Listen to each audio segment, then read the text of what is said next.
Madhava Kunja Bihari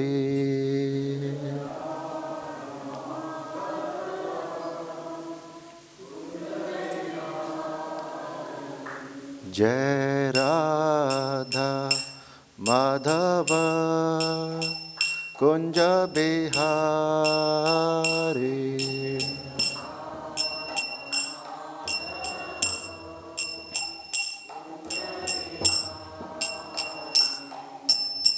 Gopijana Vallabha Girivaradhari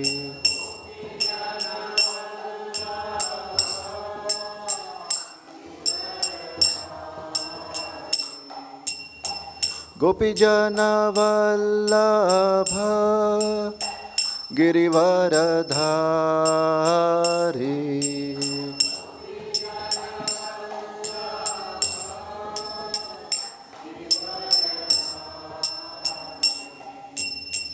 Yashodanandana Rajajana Ranjana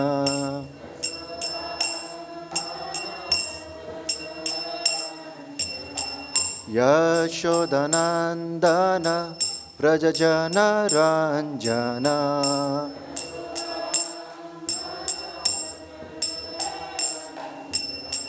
Yashodanandana Vrajajana Ranjana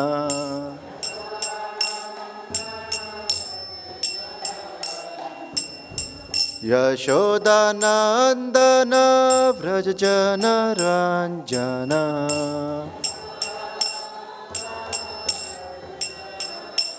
Yamunatira Vanachari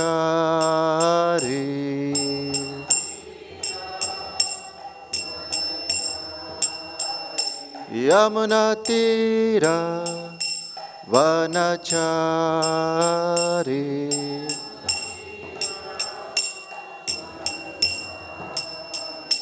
Jai Radha Madhava Kunja Bihari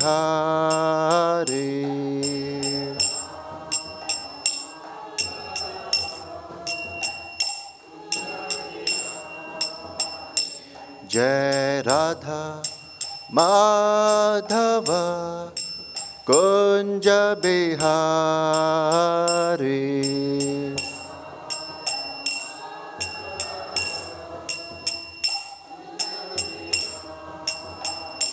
Jai Shri Kṛṣṇa Chaitanya Prabhu Nityananda Shri Advaita Gadadhar Śrīvasadi Gaur Bhakta Vrinda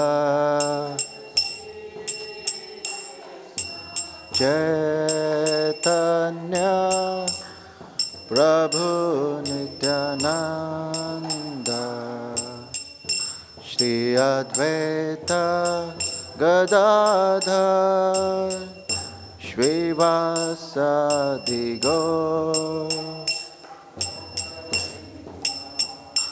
Hare Krishna Hare Krishna Krishna Krishna Hare Hare Hare Rama Hare Rama Rama Rama Hare Hare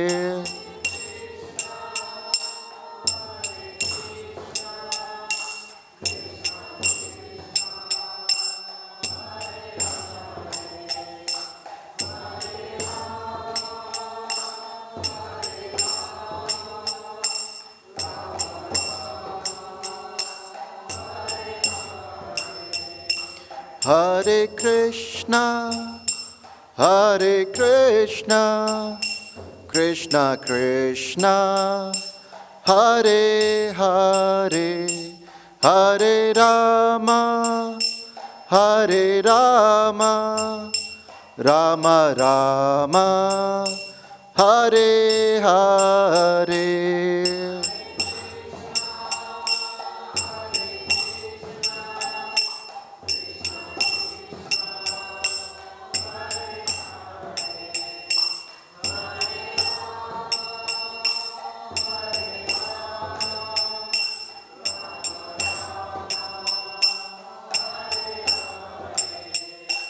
Jaya Prabhupada, Prabhupada, Prabhupada, Jai Prabhupada.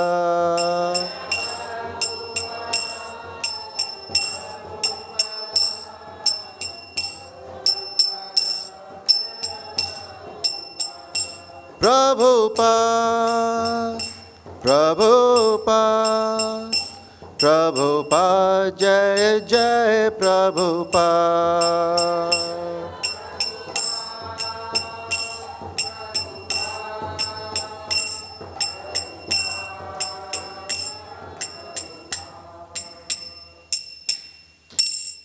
Shri Shri Radha Madhav ki, Srila Prabhupada ki. Om Namo Bhagavate Vasudevaya. Om Namo Bhagavate Vasudevaya. Om Namo Bhagavate Vasudevaya.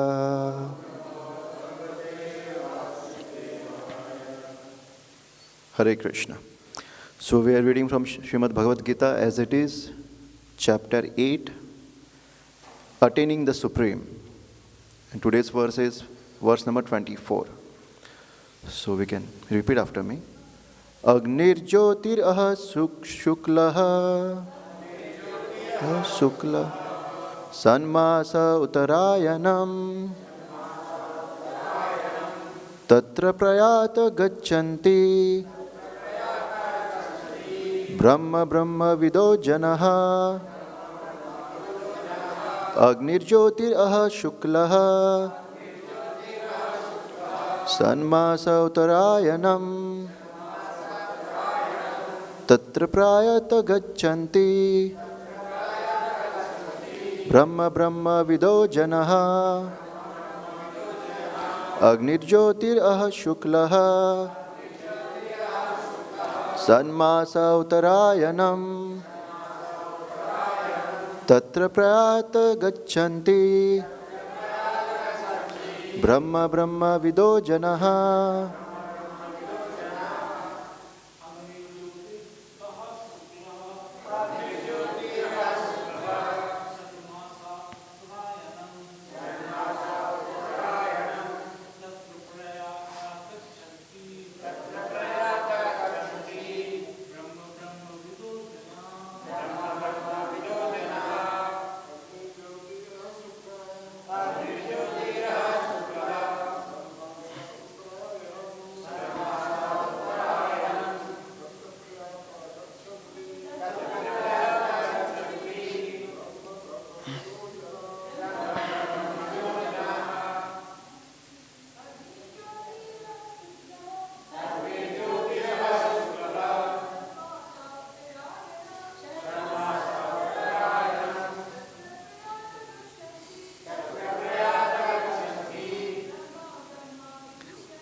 Word to word meaning. Agniḥ, fire. Jyotiḥ, light. Ahaḥ, day. śuklaḥ, the white fortnight. ṣaṭ-māsāḥ, the 6 months.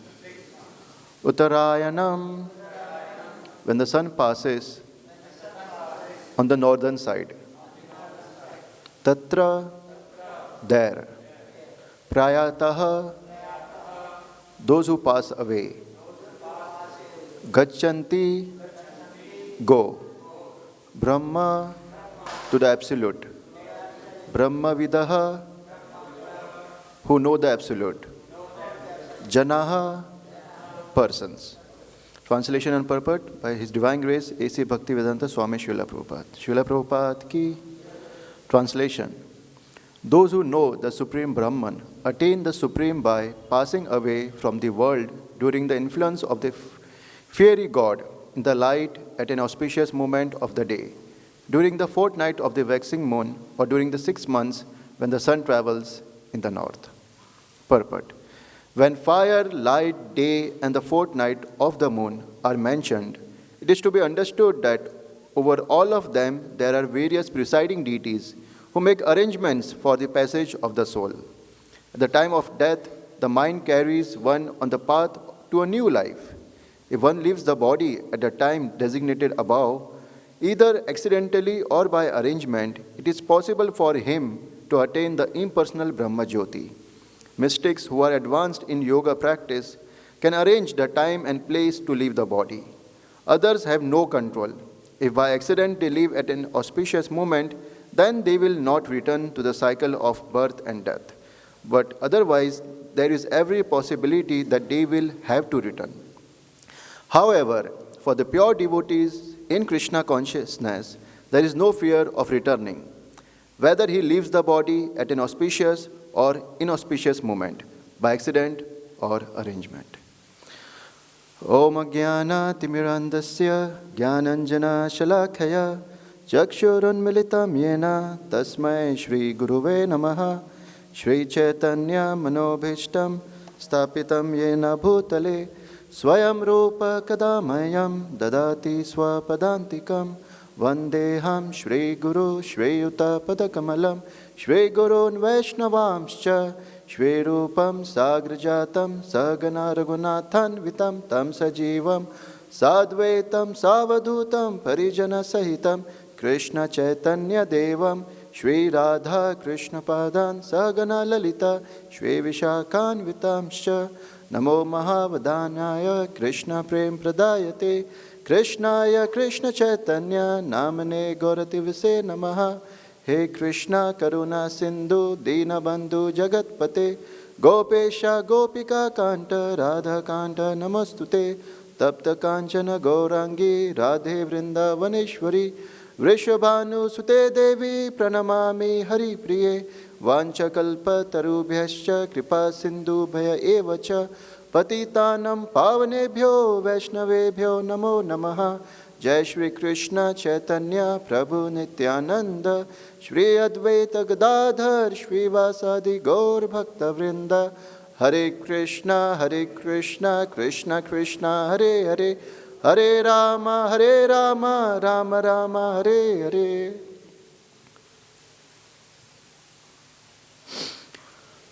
So, when Srila Prabhupada traveled to New York to spread the message of Lord Chaitanya, he went initially, he struggled for the initial first year. Then he started having problem with his health. Then he returned back to India to recover. Because where you are born, your body gets easily healed there. So when he was recovering from his health, Prabhupada used to recite this verse particularly and explain them to the devotees. This is from the prayers of King Kulashekara, which says that Kṛṣṇa tvadiya pada pankaja panjaratan adaiva me vasatu manasa raja hamsaha prana prayana samaye kapha vita pitahe kantha avarodhana vidhau smaranam kutaste. So translation, swans have a proclivity to stick their long necks under water and wrap them around the stem of the lotus flower. So King Kulashekara is praying, my dear Kṛṣṇa, may the swan of my mind enter the network of the stem of your lotus feet. He is praying to do so now at the present moment while he is healthy and can chant Hare Kṛṣṇa and entangle his mind in Kṛṣṇa thought. Therefore, King Kulashekara wishes that he may die immediately because he fears that if he waits until later, when the time of death comes, he will be choking. The elements of his body will be disturbed and there will be a death rattle like gar-gar. How will it be possible then to remember Kṛṣṇa? So Kulashekara is praying that, kill me now, let me leave my body now, because now I am a little bit healthy, I have my youth, so I can focus my mind, I can force my mind to remember you. But when I will be old, My body won't be complying as my desire. It will be going against it. I have to struggle. I have to suffer. It will be so much inconvenience for me to remember you. So much focus is given to remember Kṛṣṇa. Not only at the time of death, but when you are living your life, that time also. Because you can't say, like people say, why you are practicing now Kṛṣṇa consciousness? Why you are doing bhakti at youth? Budhape mein, at old age you do bhakti. Abhi, you do enjoyment. That's the whole propaganda which is going outside. You work hard, you take loan, you suffer, you struggle, and in the end you do just Ram, Ram, Ram, Ram, Ram, Ram. And you expect that you will remember Kṛṣṇa. No, you won't. You will remember everything except Kṛṣṇa. Because your whole life you engaged your energy, your time, your intelligence in doing the things which are against Kṛṣṇa consciousness, against remembering Kṛṣṇa. So we can't expect last few moments by doing some Ram Ram and something to remember Kṛṣṇa. It's not so cheap. It's not so like to take it very lightly. So this doesn't only apply to persons who are not practicing spiritual life. This applies to us also. Are we doing activities by remembering Kṛṣṇa? Are we doing activities for Kṛṣṇa? Yesterday I was in Dholpur. So we were discussing. I asked them question. Why you guys are coming to temple? What's your reason to come to temple? Some say, Shanti milta hai. They get peace. Okay. So I asked them, you get peace when your desires get fulfilled or you really get peace? Because there is a nice story from the Islam tradition. One lady, she came out of her house with 2 buckets. 1 bucket of fire, 1 bucket of cold water. And she said that today I will burn down the fire, like the fire which is in the hell, I will close it down by pouring cold water so that people can stay there happily and don't suffer.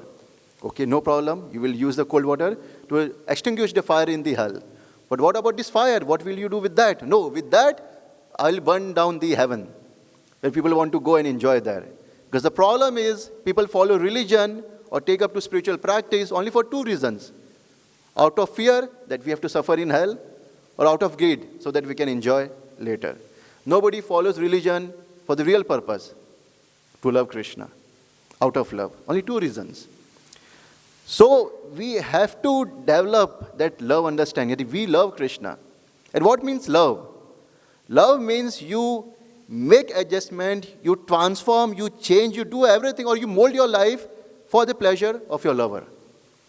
So I give them an example. Just like you have a husband, and the wife doesn't like the husband smokes, and he smokes cigarette, and he says, I love you.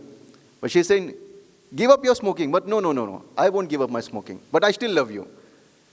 So this is like we are pretending to love someone, but actually we are not living according to them. So we have to check ourselves. Are we living our life as per Kṛṣṇa? Or are we living our life as per Kṛṣṇa consciousness? Or we are living as per our convenience?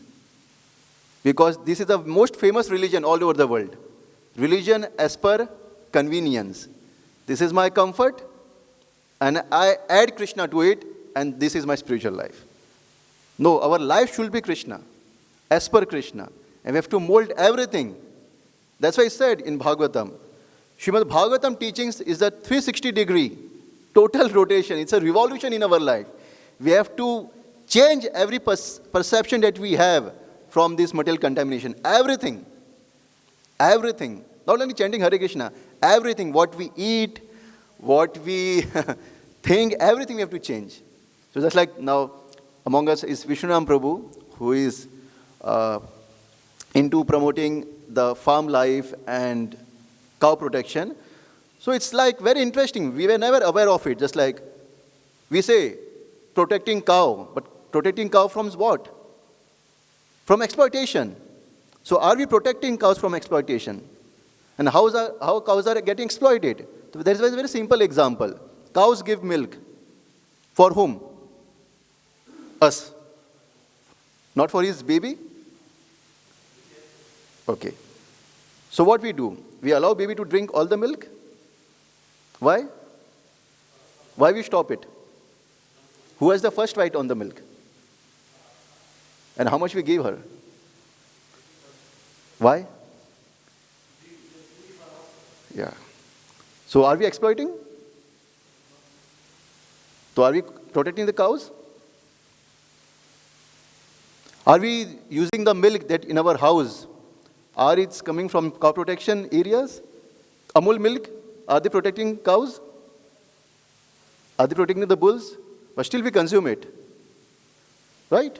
So similarly, whatever activities that we are doing in our life, are we doing as per favor of Kṛṣṇa? Is it giving him pleasure? There is so many things into this. So similarly, if we don't mold our life for remembering Kṛṣṇa, it will be difficult to remember him at the time of death. So this chapter number 8 is focused on this only. Initially, Arjuna asked 8 questions. That what is Brahman? It's there. Okay. So when the chapter 7 ends, Kṛṣṇa mentions various terms. Brahman, Adhyatma, Karma, Adibhuta, Adideva, Adiyagya. So Kṛṣṇa explains them, these 8 questions. So Kṛṣṇa explains the 7 questions, which is like, what is Brahman? What is the self? What are fruitive activities? What is the material manifestation? What are the demigods? Who is the Lord of sacrifice? How does he live in the body? These are the 7 questions.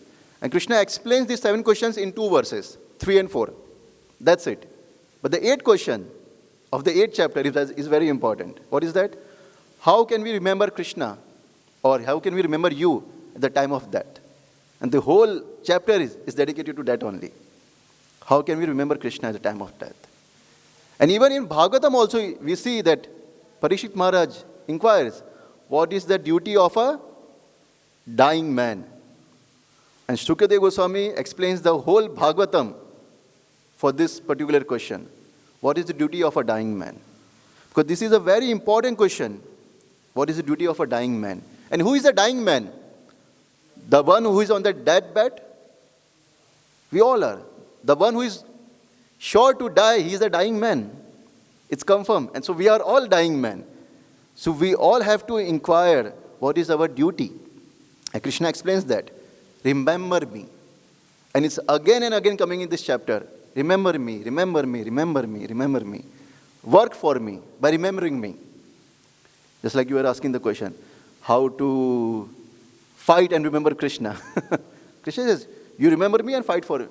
And fight. You have to act accordingly like that. Remembering Kṛṣṇa, it's not so easy. It's easy to forget. It's easy to forget. The whole environment is created in Kali Yuga to make you forget Kṛṣṇa. City life is created to make you forget Kṛṣṇa. And we forget it. We have this smartphone. You just go on Google. You forget Kṛṣṇa immediately. Automatically. You don't have to struggle for it. But you have to struggle for remembering Kṛṣṇa. You have to struggle for it. And this is the struggle that we have to do every day, remembering Kṛṣṇa. And what is remembering means? What is this remembrance? What are we talking about? So Srila Bhaktisiddhanta Saraswati Thakur explains in his Tathya, Smaranam means, it's like remembering means, trying to understand more and more about the Supreme Lord. So when we say Smaranam or remembering means, we have to understand, what is Kṛṣṇa actually? How he is playing role in my life? How is he merciful? We say Kṛṣṇa is magnanimous. Kṛṣṇa is very great. But what great he has done in my life? So we have to understand how he has done. And he has done a lot of favor in our life. He is giving us so much to eat and so much to live. But the best thing is that he has given us bhakti. And yesterday when I was in Dholpur, there is a temple. They have Radha Krishna deity. And it was like, we can say, not properly maintained. No nice shringar. And like it's okay, just Radha Krishna deity. But when we see in our altar, Radha Krishna, so beautifully decorated. So I was thanking Srila Prabhupada that it's by your mercy that we are able to see such nice darshan. So we have mercy of Kṛṣṇa. And Kṛṣṇa is eager for us to take that mercy. But we are not taking the benefit out of it. We are just doing the needful. Sola mala charnyam, bas. That's it. But the way of our living, that's not up to the mark. That's the issue. And that's what we have to change. We have to mold in such a way that we remember Kṛṣṇa. And this is what simple living means. Remembering Kṛṣṇa. Otherwise, we have to be pure devotee like a Sankirtan devotee, totally into preaching. Here it's said, Srila Prabhupada mentions in the Purport that, however, for the pure devotee in Kṛṣṇa consciousness, there is no fear of returning. So we have to understand, are we in that category of that pure devotee? Or just we got initiated, we are pure devotee? So what's the category of a pure devotee? So here it's mentioned, what is pure devotee? And what are the symptoms? A pure devotee doesn't bother where he takes birth after this life. Even if he goes to hell, he's happy. But what makes him unhappy? That is not engaged in the service of the Lord. This makes him unhappy. If he's not engaged in the service of the Lord, this is hell for him. For us, okay, कोई और कर लेगा तो हमारे लिए तो अच्छा ही है, no problem. You handle the headache. We will do our so-called bhajan. We won't take any like. No, he is into anxiety. He is afflicted with misery if he is not given service. Only service keeps him alive. This is what a pure devotee is. So are we coming in that category? How much absorption we have? So we all know there is sometimes oil spill in the ocean. The oil gets leaked from the ships and they are spilled. Okay. So when the oil is on the ocean, who gets affected the most? The birds, the top layer fishes. Okay. But some fishes species, they live in the middle, like middle part. They get affected less. But the one who are not like affected at all are the species in the lower, very deep in the ocean. So similarly, in our spiritual life, in this material life, we will be given miseries. We will be given disturbance. And depending on our absorption of Kṛṣṇa consciousness, we will be affected or unaffected by it. That's why these three categories are neophyte, madhyam, and uttama. So the uttama-adhikari, what happens? They are so much absorbed in serving Kṛṣṇa, whatever happens, it doesn't bother them. The madhyam-adhikari, it gets affected. But he knows, और कोई उपाय नहीं है. There is no other shelter except Kṛṣṇa consciousness. There is no other shelter except chanting Hare Krishna. There is no better guidance except going to a senior devotee.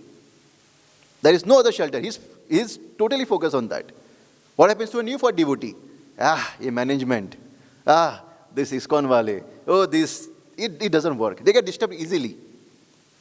So this is what happens with us. We get disturbed very easily because we are not absorbed. We are okay with this, only the formality, the outer part. So that's what we have to contemplate now. How much absorption do we have for Kṛṣṇa? How much love do we have for him? Only then we can be able to remember him at the time of death. And there is no better example than Bhishma Dev, how to leave our body. It's like Srila Prabhupada in the Purport, where Bhishma Dev is leaving his body. Prabhupada says that in the momentous hour, like the most important moment of our human body is when you die. The momentous hour of leaving his material body, Bhishma Dev set the glorious example concerning the important function of the human form of life. And what is that? And this is the very important statement. The subject matter which attracts the dying man becomes the beginning of his next life. So whatever will attract us when we die, whatever, will be the beginning of our next life. So Bharat Maharaj was attracted by the deer. So what happened with him? He became a deer. He had to give more life, more time. So what is our subject matter?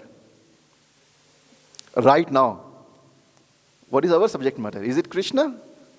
We have to ask ourselves. And there's a very nice story to understand this. There was a king in the kingdom who was a good ruler, but he had only one problem. He didn't believe in God. He never listened to instructions of God. And there was a sage who always tried to explain him that, yes, you are a good ruler, but please take this spiritual advice. It will help you in the long run. No, I don't have time for this. He always rejected him. So once the sage said, okay, this will be my last try. So he went to the king and said, so king, I am giving you an opportunity to get rid of me, of my spiritual advice, only on one condition. What you have to do, you have to find the most foolish person in the whole village. And after finding him, you have to make him your chief minister. So the king said, oh, this is better than doing bhakti. Sure, I accept your challenge. And the king sends his soldier to the village to find a foolish person. And they were searching and they saw a man sitting on the branch of the tree. And what he was doing, he was cutting the branch. And the soldier was saying, hey, what are you doing? You will fall down. Oh, nothing will happen. I'm on the tree, nothing will happen. I won't fall down. He was cutting and cutting and cutting, and they were shouting, you will fall down, stop it. And he was like oblivious to them, that he was not worried about their suggestions. And he was doing, and then he fell down. So when he fell down, there were two perspectives from the two different personalities. The soldier said, he is the most foolish person. And from the perspective of that man, he thought, these guys are mystic people. They can predict future. Please make me your disciple. He was helping him. So when he said that, they were confirmed, he is the most foolish person. Chalo, leke chalo. So they took him to the king and said, Maharaj, there is no better foolish person than him in the whole village. So please make him. So he made him the chief minister. And to honor him, they gave him a royal stick as a symbol of the most foolish person. And he was going here and there with that stick, and everyone was making mockery of him, and that time was passing by. Then after a few years, the king became ill out of some disease, and he was about to die. Then the whole ministers gathered, the well-wishers gathered to give him company, to give him some soothing experience. And then he was asking the ministers, everyone are here? So they said, oh, yes, everyone is here except the foolish man. Your chief minister is not here. Oh, please call him. I have to see him at least. I'm dying, so let me see him the last time. So the guy came. The guy said, oh, king, you're looking very good. You're looking very nice. He's on the deathbed. He's saying, I'm looking good? No, I'm going on a journey from where I will never return. Oh, so have you taken all your wealth and gold with you? Are you taking with you? No, I can't take it with me. I have to leave it behind. Oh, then you're surely taking your wife with you. If you're not taking your wealth, at least you're taking your wife with you. No, I can't take it with me. Okay, if you're not wife, you're taking your children with you. No, I can't take that also with me. Okay, you're taking your well-wishers, your friends with you. So he was fed up and said, can't you understand? I can't take anything with me. Everything will be left here only. Then the foolish person said, so Maharaj, today I want to honor you with something. I give you this royal stick. This is for you because you are the most foolish person. And the king said, are you sure? I'm the king, you know that. No, I'm sure because you spend your whole life in arranging for these things. Wealth, wife, children, facilities. And now when you're dying, nothing you can take with you. So your whole meditation, your whole intelligence was focused on these things. So you are the most foolish person. So now we have to ask ourselves a question. Where is our energy going? Bahu shaka anantascha. Many branch intelligence. Our intelligence is fixed on so many things. But is it fixed on Kṛṣṇa? That we have to ask. And what's stopping us from fixing our intelligence on Kṛṣṇa? That we have to inquire. They have to take suggestion. That's why we have to simplify our life. We have to understand the purpose of the life. And slowly we have to make Kṛṣṇa the priority. In our life, many things might be the priority. And Kṛṣṇa might be somewhere below in the order, we don't know where it is. So we have to bring it up, always. And the more we decide for Kṛṣṇa, the more Kṛṣṇa comes in our life. Ye yatha mam prapadyanti. As you surrender, Kṛṣṇa reciprocates. So that's what we have to do. Take a bold decision in our life. This transformation is a bold decision in our life. We never thought that we will be shaving our head, and when I joined engineering, I never thought that I will be shaving my head. I liked my hairs, like I was doing gel and everything. But now we gave it up, and we are comfortable with it. But this is external now. Now we have to go more internal, more deeper meaning. Are we really living our life as per Krishna's directions? Are we really protecting the cows? Are we really benefiting the nature? Are we living the mode of goodness? Everything we have to inquire. And the solutions are there. Everything is there in Bhagavatam. Prabhupada has given everything. We have to look for them. And we have to slowly start making changes in our life. And this is what Krishna consciousness is. This is what devotional service is. Devotional service is not just applying tilak. It's about the endeavor that we take to please Krishna. For us it will be easy, but for a newcomer it will be very difficult. But still he endeavors to please Krishna. That's the real endeavor. So we have to endeavor again and again to please Krishna. And the more we endeavor, the more we are happy. And we are never worried when we will die, nothing. This is what a pure devotee is. He is fearless because he knows Krishna is my well-wisher, Krishna is my father, and he knows best for me. And there is a very nice prayer which I want to read today, that how Krishna is our real father. It's from Srimad Bhagavatam, 4th canto.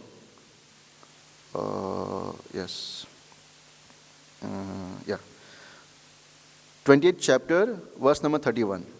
It's like this. Tvan maya adha jana isha khandito yad anya ashashta ratat mano buddha yatha charet bala hitam pita swayam tatha tvam eva rashi naha samhitum. Translation. My Lord, due to your illusory energy, all living beings in this material world have forgotten their real constitutional position. And out of ignorance, they are always desirous of material happiness in the form of society, friendship, and love.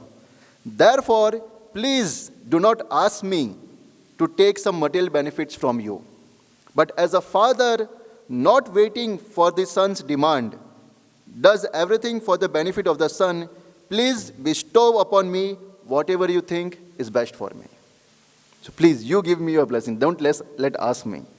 And in the Purport, Srila Prabhupada says that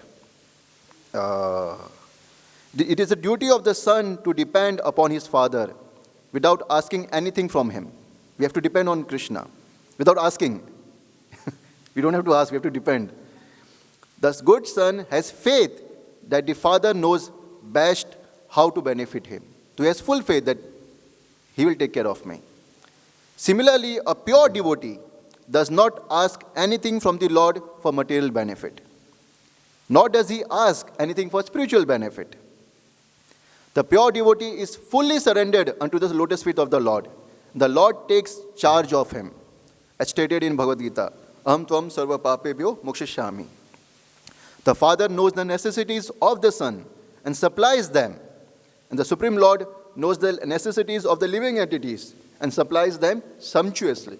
There is no scarcity. Therefore, the Ishopanishad states that everything in this material world is complete, Purnam.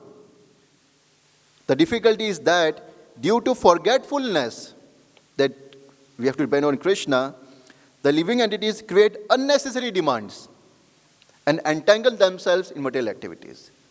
And that's why our life is influenced by mode of passion and ignorance. It's not mode of goodness. It's not based on knowledge. It's just based on desires, which is passion actually.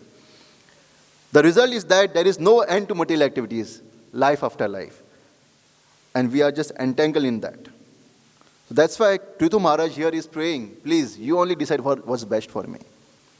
I'm no one, I'm foolish, I'm ignorant. You just allow me. So that's what we have to do. We have to let Krishna take charge of our life.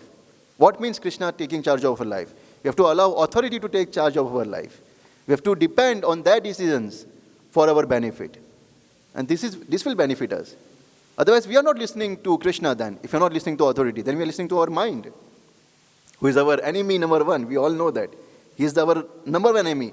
He is the reason why we are in this material world. And if we continue to listen to him, he will be the reason we continue in this world. So we have to stop listening to him. We have to start listening to Krishna by listening to the authority. And even if we think it's bad, still we have to accept it because it's Krishna's will. And this is how we have to live our life. And if someone lives his life like this, he'll be free from all the miseries and anxieties. And he's not worried about how he died, which occasion he died. He's not worried about that. And this is what's the whole essence of this chapter. To remember Kṛṣṇa always, never to forget him. That's the main thing. But you have to practice every day. Satatam, not once a while or once a week, every day. And it's a struggle. And I like that statement which one sport personality said that some days it's very easy for you to practice. He's a swimmer. I think so it's Phelps, Michael Phelps. Like he used to swim for 20 hours, 22 hours. He was in the water preparing. Some day it was very nice to get up and to do your practice. And some days it was struggle. I never wanted to go inside. But what decision that you take that day when you are struggling will determine how advanced you go, how much you advance. So this is what we have to do. Sometimes it's very easy. Oh, Hare Krishna, you get up early. And sometimes it's a big, big struggle. What you do that time, it's the important thing. When everything is comfortable, it's easy. But when it gets tough, you show your determination. Okay, I have to do it. And this will make you advance. This will make you more mature. This is what we have to do. So this is the thing what I have to share from this verse. If anyone has any questions or comments or corrections, we can take it now.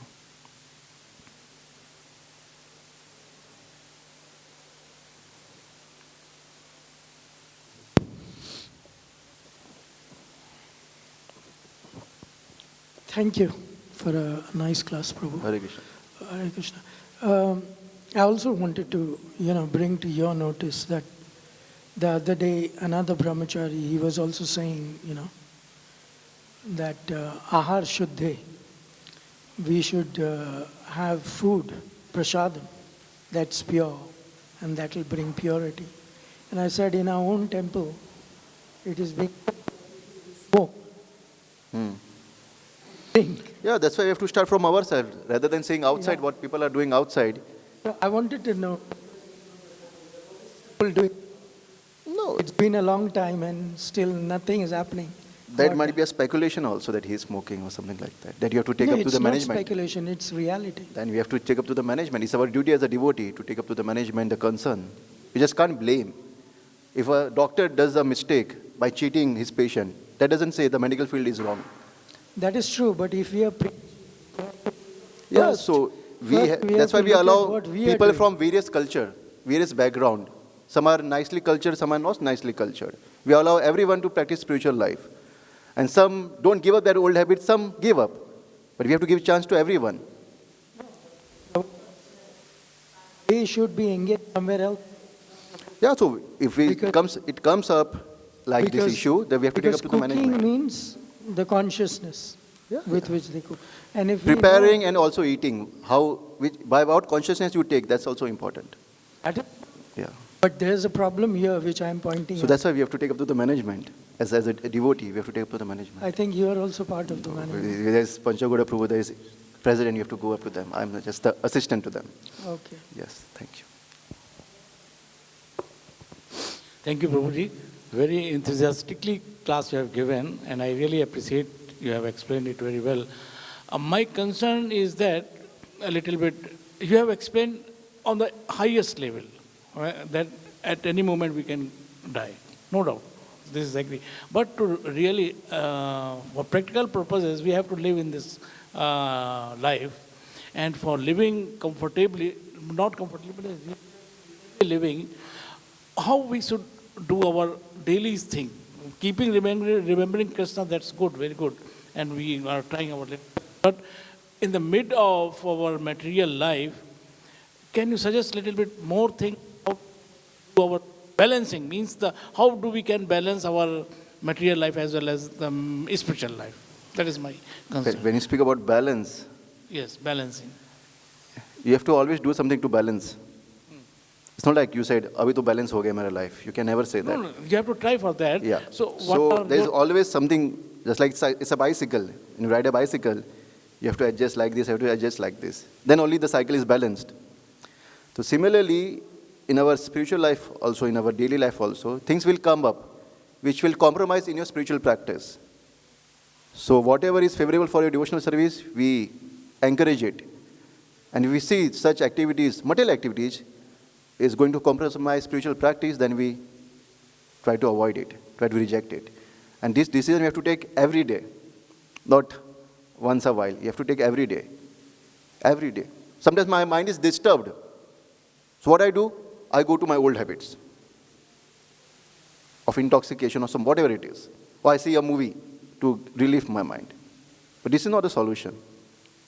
The solution is adding more Kṛṣṇa consciousness to your life. So every day is a struggle, how to compromise, without compromising, practicing your spiritual life. And every day we have to choose for Kṛṣṇa. Every day. And what you say, material activities, comfort and facilities, we have to work for it, right? But in the pursuit of these things, there should be no scope of forgetting Kṛṣṇa. That we have to remember. Like I'll give a practical example. When I was into my engineering and when I was working as a professional outside, I came to Kṛṣṇa consciousness. And my place of work was near the temple. So I used to come early in the morning, then go back to work, and again come to the temple. But the salary was okay. But I had got offered from a different company, which was far away. The package was double. If I had taken it, my everything would have been better. I said, chanting to nahi ho payega, because if I don't go to temple, chanting nahi ho payega. If I don't go to program, I won't be reading. So what should I do? Pursue my ambitions or pursue Kṛṣṇa consciousness? So depending the decision I took, I got benefited. So I don't have to say which decision I took. I took getting satisfied with this only. So you have to be satisfied with what we get. We don't have to over-endeavor for something. Everything is written, whatever is going to come into your life. You don't have to hanker or endeavor for it. It will come. And what worst thing will happen in your life? The worst thing to happen is to forget Kṛṣṇa. And this body is the worst thing that can happen to anyone. This is due to forgetfulness of Kṛṣṇa. So why we are using this thing again to forget Kṛṣṇa? We have to use this to remember Kṛṣṇa. And every time we have to decide for Kṛṣṇa. That's what we have to do. By taking suggestions, by taking practical advice, because everyone's situation is different. My situation is different. My parents' situation is different. Everybody is an individual whose situation is different. We have to take practical advice. But whatever advice we take, we have to select which is anukul for Kṛṣṇa consciousness, not pratikul. That we have to decide every day. Yeah. Thank you. Yeah. So, thank you very much. Srila Prabhupada ki, Samasta Bhakta Vrinda ki, Nitai Gaur Premanande, Hare Hare Bol, Hare Kṛṣṇa.